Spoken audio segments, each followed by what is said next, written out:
I was in for a treat in this class. He was very energetic, very enthusiastic. He is,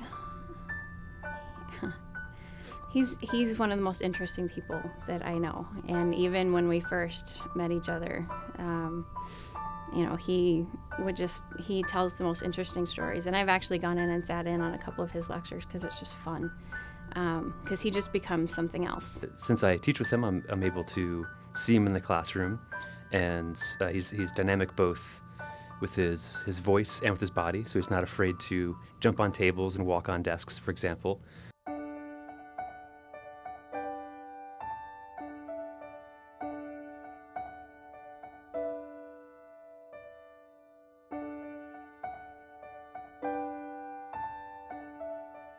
I am very loud. I talk loud. I do everything loud, and I really enjoy teaching. So I tell lots of stories, and I tell them loudly, and will sometimes act out the stories and so forth. And I have tried to contain myself to stop from climbing on furniture and jumping off, because people underneath me will sometimes hear what sounds like a load of bricks falling on the floor. But yeah, I teach loudly and vigorously. And he's known for being quite loud at times, and so his enthusiasm sometimes spills out into the hallways and causes people to ask him to shut the door.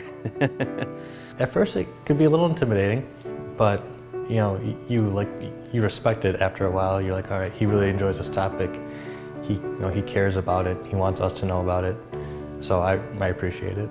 And when he's teaching, he really just kind of comes alive, and he is very vivacious and jumps around and does other things. And he is like that about some things at home. When he told me about winning this award, I came home and he was quite literally just dancing in the kitchen. And he's just fun. And he will often just out of nowhere, I'll be standing at the stove cooking, and he makes sure, of course, that I have put everything down and have no hot things in my hand. And he'll just pick me up and run around the kitchen. And things like that just happen all the time, and it's just fun. As one student once described it, it's absolutely impossible to fall asleep in Scott's class. He would jump on the desk and start teaching. He'd make sure you were paying attention in class. He wouldn't like yell at you, but you know, when he started talking, you could hear the inflection change in his voice and his desire to help you understand what he was saying. And he has just a passion for life, and no matter what we're doing, he's really just happy to be where he is, doing what he is. I did a lot of stuff before I started teaching. I didn't start college until I was 23, and early on, I thought I was going to be a full-time soldier. I did that for a while, and I was a horrible soldier. It turns out I don't take orders very well, and I'm always asking, well, why should we do it that way? And they don't like that.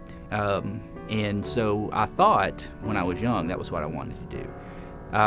But really, all the jobs that I had before I came to Carroll, or before that I started teaching anyway, were just jobs. There was never anything that struck me as a career. There was never anything that really ignited my interest. And I'm glad I'm not doing those things, because then I would be getting up every day, dragging myself to work. And as it is, I get up every day happy to go be doing what I'm doing.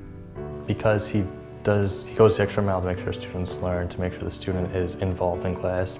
He tries to instill his passion into every student. He really wants to make the subject come alive. It's an enthusiasm that the students really appreciate and they pick up on, and they're very engaged in the classrooms, and they almost uniformly report very positive things about his teaching. And he just always has things going on in his head, and it's just so fun, listening to what he's been thinking about. And, when you say penny for your thoughts with him, you get $10 worth, because there's just so many things that he has in there that he talks about, and it's just so fun listening to him. And it doesn't matter what it's about. I mean, I am fascinated by him constantly. I love it. The worst day of teaching is better than the best day of most of the other jobs I've had.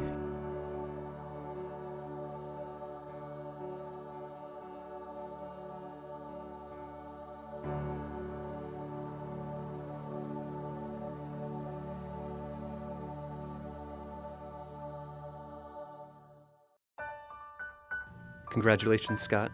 This is a well-deserved honor. I very much have enjoyed working with you the past several years, both teaching with you and working on scholarship, and I look forward to doing both for many years to come. Congrats. Dr. Hendrix, congratulations on winning this award. You definitely deserved it. From my experience, you are a great teacher and an excellent person. I truly would not be the person I am without you, so keep on doing awesome because you're a fantastic guy and I wish you the best. I know you have worked so hard for this, and you totally deserve it. And I just am so proud of you, and I love you so much.